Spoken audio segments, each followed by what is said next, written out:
ये कहानी है दिल्ली के इकलौते कैथलिक रानी की। एक नाचने वाली, एक जागीर की मालिक, एक फौज की कमांडर। यह कहानी है फरजाना की, जिसे दुनिया आज बेगम समरू के नाम से जानती है। 1760 के आसपास दिल्ली के एक छोटी सी गली में पैदा हुई एक लड़की फरजाना। बहुत छोटी उम्र में ही उसने अपने माँ बाप को खो दिया था। उसके बाद वो दिल्ली में रहने लगी, जहाँ उन्होंने डांस, सिंगिंग और अदब सीखी। धीरे धीरे वो एक पॉपुलर नाचने वाली बन गई। वो खूबसूरत तो थी और उनका दिमाग भी तेज था। फरजाना दिल्ली के मुगल कोर्ट और नवाबों के बीच में काफ़ी मशहूर थी। वो सिर्फ नाचना गाना ही नहीं तो पावर ऑफ पॉलिटिक्स भी सीखी।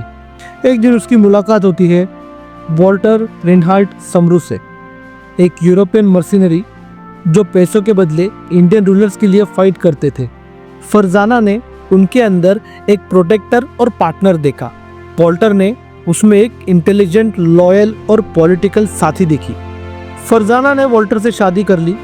शादी के बाद उसे कहा जाने लगा बेगम समरू। वॉल्टर के मरने के बाद सबने सोचा था कि अब बेगम खत्म, लेकिन बेगम ने सबको गलत साबित किया। उसने फौज का नेतृत्व किया, जंग लड़ी। 18वीं सेंचुरी के दौरान मुगल बादशाह शाह आलम II एक बहुत ही मुश्किल वक्त से गुजर रहे थे। उनका राज्य कमजोर हो चुका था और हर तरफ से दुश्मन घेर रहे थे। कोई उनका तख्त छीनना चाहता था तो कोई उनका सर। एक दिन उन पे एक बड़े खतरे का साया छाया। रोहिला सरदार ज़बीता खान अपनी फौज के साथ दिल्ली पर चढ़ाई करने निकला। उसका इरादा था शाह आलम II की गद्दी छीनना। ये सुनकर एक छोटी सी जागीर की रानी बेगम समरू ने फैसला किया कि वो बादशाह की मदद करेगी। अपने यूरोपियन ट्रेन आर्मी के साथ वो चली दिल्ली बचाने। बेगम समरू के पास न सिर्फ मॉडर्न गन्स थी, बल्कि एक दिमाग भी था जो किसी जनरल से कम नहीं था। जब उसने शाह आलम II की तरफ से जंग का मोर्चा संभाला, तब सब हैरान रह गए। बैटल ऑफ गोकुल में उसने ज़बीता खान की फौजों को ऐसा चकमा दिया कि वो समझ नहीं पाए कि उनकी हार कैसे हो गई। बेगम समरू ने बादशाह की जिंदगी बचाई। एक बार उसके खिलाफ उसी के अफसर साजिश रच रहे थे, पर बेगम एक कदम आगे थी और जिंदा बची तकदीर बनकर।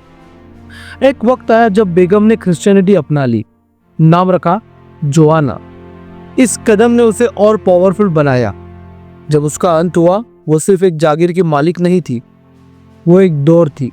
आज भी उसकी कोठी सरदाना चर्च एक कहानी सुनाती है। 1836 में 85 साल की उम्र में बेगम समरू की तबीयत बहुत खराब होने लगी। उस समय तक उनका कोई लेजिटिमेट वारिस नहीं था। हालांकि उन्होंने डेविड नाम के एक यूरोपियन पर्सन को अडॉप्ट किया था, लेकिन बाद में उनको ब्रिटिशर्स के द्वारा मेंटल असाइलम में डाला गया। बेगम समरू अपने पैलेस में अकेले ही एक रॉयल सॉलिट्यूड में रहती थी। मौत के समय उनके पास कुछ ट्रस्टेड लोग, सर्वेंट्स और कुछ चर्च के लोग थे। 27 जनवरी 1836 को बेगम समरू की डेथ हो गई। उनकी बॉडी को सरदाना चर्च में ही दफन किया गया।